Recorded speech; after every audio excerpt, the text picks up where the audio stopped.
राधे राधे भक्तों, एक बार फिर से आप सभी का स्वागत है। भक्तों, आज की इस वीडियो में हम बात करने वाले हैं थोड़ी दिलचस्प सी बातें। यहाँ पर हम सीखेंगे कि कौन सा ज्योतिर्लिंग भगवान शिव का हमारी राशि से कनेक्टेड है। जी हाँ, शायद आप इससे पहले आपने कभी ऐसा नहीं सुना होगा, लेकिन आज हम जो बात करेंगे एस्ट्रोलॉजी, एस्ट्रोनॉमी और 12 ज्योतिर्लिंगों को कनेक्ट करके लॉजिक और फैक्ट्स के साथ आपको समझाने की कोशिश करेंगे कि किस तरह से आपकी राशि इशारा दे रही है हमेशा से कि वो एक ज्योतिर्लिंग जहां पर आपको लाइफ में कम से कम एक बार ही सही लेकिन विजिट जरूर करना चाहिए। और जब भी आप विजिट करोगे तो कोई एक अनोखी अनुभूति आपको जरूर हो सकती है। शायद ऑलरेडी आप में से कई सारे लोग विजिट कर चुके हो, तो आप कमेंट करके बताएंगे कि जब आप वहां पर विजिट करने गए थे उससे पहले और उस वक्त और उसके बाद की स्थिति आपकी कैसी थी। दोस्तों, भगवान शिव को समर्पित ये 12 ज्योतिर्लिंग ऐसी जगहों पर बने हैं जिनकी एस्ट्रोलॉजी या फिर एस्ट्रोनॉमिकली कोई ना कोई इम्पॉर्टेंट बात जरूर है। जैसे कि उज्जैन के महाकाल ज्योतिर्लिंग का ही बात ले लीजिए तो ये कर्क रेखा पर मौजूद है। एस्ट्रोलॉजी में इस जगह से ही धरती की टाइमिंग तय होती है। ऐसे ही अन्य ज्योतिर्लिंगों में भी कुछ न कुछ इम्पॉर्टेंट विशेषता जरूर है। शिव को अघोरदानी भी बोला गया है, या शिव जी का जो वो विष है उसको उन्होंने अपने कंठ में रोका है और पूरे ब्रह्मांड को बचाया। भगवान शिव की और उनके ज्योतिर्लिंगों की मैं क्या ही व्याख्या करूं। आप सभी जानते हैं कि भगवान शिव भोले भंडारी भी है, रुद्र भी है। एक्सट्रीम नेचर है उनका। जब भक्तों पर लुटाने पर आते हैं तो रावण जैसे अधर्मी को भी सोने की लंका दान में दे दी थी, और जब गुस्से में आते हैं तो तांडव करके कई सारे यूनिवर्स को खत्म भी कर देते हैं। अब भगवान शिव से जुड़ा ये ज्योतिर्लिंग और उससे जुड़ी आपकी राशि को बेहतर तरीके से समझते हैं। और इसी के साथ अगर आप हमारे चैनल पर पहली बार आए हैं तो बिल्कुल सही समय है, सब्सक्राइब के बटन को दबा दीजिए, लाइक कर लीजिए। शुरुआत करेंगे मेष राशि के जातकों से। आपकी अगर मेष राशि है तो आपका संबंध तमिलनाडु में विराजमान भगवान शिव के रामेश्वरम ज्योतिर्लिंग से बनता है। क्यों? मेष राशि में सूर्य देव उच्च के माने जाते हैं। ये सूर्य देव का उच्च स्थान माना जाता है। सबसे ज़्यादा बेहतर सूर्य देव मेष राशि में परफॉर्म कर रहे हैं। सूर्य देव की कृपा से ही व्यक्ति को यश मिलता है, पद प्रतिष्ठा मिलती है, मान सम्मान मिलता है, ऊर्जा मिलती है, जीवन मिलता है। और भगवान श्री राम सूर्यवंशी थे। सूर्यवंशी भगवान श्री राम ने ही अपने वनवास के दौरान इस ज्योतिर्लिंग की स्थापना की थी। माना जाता है कि रामेश्वरम ज्योतिर्लिंग की पूजा करने से मेष राशि वालों के जीवन में सद्भाव और स्टेबिलिटी, स्थिरता आती है। तो इसीलिए अगर आपकी मेष राशि है तो आपको रामेश्वरम ज्योतिर्लिंग जरूर विजिट करना चाहिए। अब आगे बढ़ते हैं, बात करते हैं वृषभ राशि के जातकों से। वृषभ राशि के जातकों का संबंध गुजरात में स्थित सोमनाथ ज्योतिर्लिंग से माना जाता है। वृषभ राशि में चंद्रदेव उच्च के होते हैं। माना जाता है कि जब आप सोमनाथ विजिट करते हैं वृषभ राशि के जातक, तो आपको अच्छे स्वास्थ्य का वरदान मिलता है, आशीर्वाद मिलता है, और अभी से आपके जितने भी पाप थे वो भी कट जाते हैं। वृषभ राशि वालों को भगवान शिव का आशीर्वाद प्राप्त करने और अपना कल्याण करवाने के लिए लाइफ में कम से कम एक बार सोमनाथ ज्योतिर्लिंग जरूर जाना चाहिए और वहां पर भगवान शिव की पूजा जरूर करनी चाहिए। तो ये थी वृषभ राशि की बात। आगे बढ़ेंगे, बात करेंगे मिथुन राशि के जातकों के बारे में।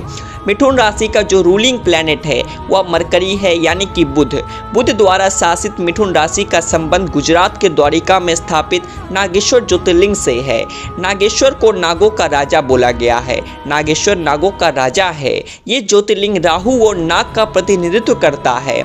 मिथुन राशि वालों को गेंदे यानी मैरीगोल्ड के फूल, समी के पत्तों और बेल पत्रों से नागेश्वर ज्योतिर्लिंग की पूजा और ध्यान करने की सलाह दी जाती है। इससे उनकी लाइफ में होने वाले सडन इवेंट्स कम या फिर बिल्कुल ही खत्म हो जाते हैं।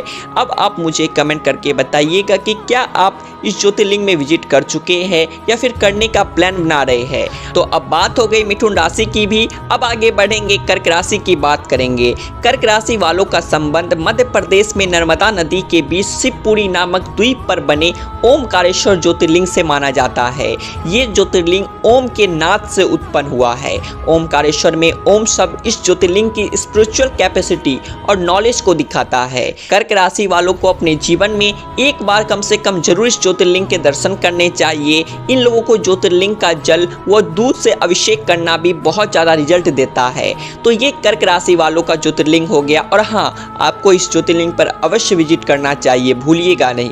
आगे बढ़ेंगे, वीडियो में बात करेंगे सिंह राशि वालों से। सिंह राशि झारखंड के देवघर में बने वैद्यनाथ ज्योतिर्लिंग में जरूर आपको विजिट करना चाहिए। इस ज्योतिर्लिंग की स्थापना लंका के राजा व शिव जी के परम भक्त रावण ने की थी। इस ज्योतिर्लिंग की पूजा करने से सिंह राशि वालों को स्वास्थ्य, व्यापार और साथ ही साथ वैवाहिक जीवन का पूर्ण रूप से सुख प्राप्त होता है। और किसी भी तरह की पावरफुल लोगों से अगर आपकी लड़ाई झगड़ा चल रहे हैं तो भी आपको वैद्यनाथ ज्योतिर्लिंग में जरूर विजिट करना चाहिए।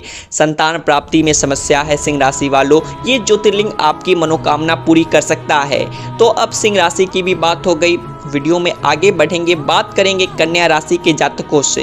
कन्या राशि के जातकों का संबंध आंध्र प्रदेश में श्रीशैल पर्वत के शिखर पर बने मल्लिकार्जुन ज्योतिर्लिंग से माना गया है।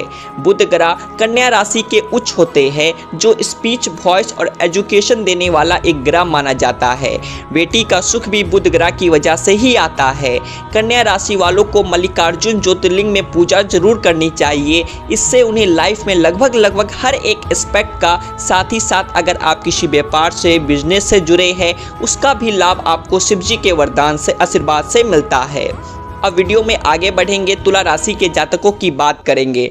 तुला राशि के जातकों को उज्जैन में स्थित महाकालेश्वर ज्योतिर्लिंग को जरूर विजिट करना चाहिए। ये समय चलाने वाले शनि महाराज का स्थान माना जाता है और तुला राशि में शनि देव उच्च के होते हैं। इस ज्योतिर्लिंग की पूजा करने से तुला राशि वालों को अच्छा स्वास्थ्य मिलता है और अकाल मृत्यु या फिर अचानक से होने वाले सडन लॉस, इन सभी चीज़ों से रक्षा प्राप्त होती है।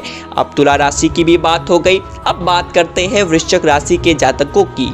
वृश्चिक राशि के जातकों, आपको महाराष्ट्र में बने कृष्णेश्वर ज्योतिर्लिंग में जरूर विजिट करना चाहिए। ये ज्योतिर्लिंग भोलेनाथ की परम भक्त रही घुष्मा की भक्ति का प्रतीक माना जाता है। कृष्णेश्वर ज्योतिर्लिंग का जो मुख है वो पूर्व की दिशा में आपको देखने को मिलेगा। इवन दोस्तों, ये भी माना जाता है कि ग्रहों के राजा सूर्य देव हर दिन इस ज्योतिर्लिंग की पूजा करते हैं। धर्म, अर्थ, काम, मोक्ष, इन सभी चीजों का ज्ञान प्राप्त होता है। आदि शंकराचार्य जी ने भी कहा था कि कलयुग में ज्योतिर्लिंग का स्मरण मात्र करने से रोग और दुख नाश हो जाते हैं। तो आपको इस ज्योतिर्लिंग में कम से कम एक बार जरूर विजिट करना चाहिए। अब आगे बढ़ते हैं और बात करते हैं धनु राशि के जातकों से। धनु राशि के जातकों, अगर बात करें आपके ज्योतिर्लिंग की, तो उत्तर प्रदेश के वाराणसी में विराजमान स्वयंभू ज्योतिर्लिंग काशी विश्वनाथ जी आपके हैं। ये केतु का उच्च स्थान माना गया है, जो मोक्ष को रिप्रेजेंट करते हैं। ये ज्योतिर्लिंग व्यक्तियों को मोक्ष प्राप्त करने की दिशा की तरफ ले जाते हैं। उनकी आध्यात्मिक जो रुचि होती है उनको भी इंकरेज करते हैं। धनु राशि वालों को जीवन में कम से कम एक बार काशी विश्वनाथ में जरूर विजिट करना चाहिए। वीडियो में आगे बढ़ेंगे, मकर राशि की बात करेंगे। मकर राशि के जातक, आपका संबंध महाराष्ट्र के पुणे इलाके में भीमा शंकर ज्योतिर्लिंग से माना गया है। ये मंगल देव का उच्च स्थान है और मंगल देव लाइफ में करेज, पावर और एनर्जी देने वाले देवता है। और ये मंगल ही है जो मकर राशि में उच्च के फल देते हैं। इस ज्योतिर्लिंग की पूजा करने से व्यक्तियों को राहत मिलती है, सेहत से जुड़ी समस्याएं खत्म होती है, साथ ही साथ जीवन में कुछ कर गुजरने का करेज मिलता है, साहस मिलता है। कुंडली में अगर मंगल कमजोर भी होता है तो कई बार इसी ज्योतिर्लिंग के दर्शन और यहाँ पर भगवान शिव की पूजा करने का उपाय बताया जाता है। वीडियो में आगे बढ़ेंगे, बात करेंगे हमारी प्यारी कुंभ राशि के बारे में। कुंभ राशि के जातकों, आपका संबंध उत्तराखंड के बाबा केदारनाथ ज्योतिर्लिंग से बनता है। इस ज्योतिर्लिंग में जाने से कुंभ राशि के लोगों के सभी मनोकामनाएं पूर्ण होती है।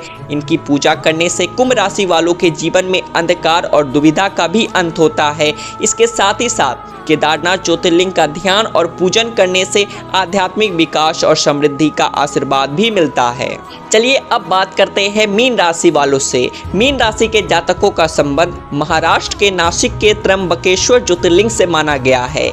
मीन राशि में शुक्र महाराज उच्च के हो जाते हैं, एग्जॉल्टेड हो जाते हैं और शुक्र जीवन में कंफर्ट, लग्जरी को रिप्रेजेंट करता है। ऐसा माना जाता है कि जब त्र्यंबकेश्वर ज्योतिर्लिंग में आप पूजा करते हैं तो व्यक्ति की लाइफ में लग्जरी और कंफर्ट इंक्रीज होता है। इवन अगर आपकी कुंडली में छठे भाव में शुक्र है या फिर कन्या राशि में भी शुक्र बैठा है, तब भी आपको त्र्यंबकेश्वर ज्योतिर्लिंग में जरूर जाना चाहिए और पूजा करनी चाहिए।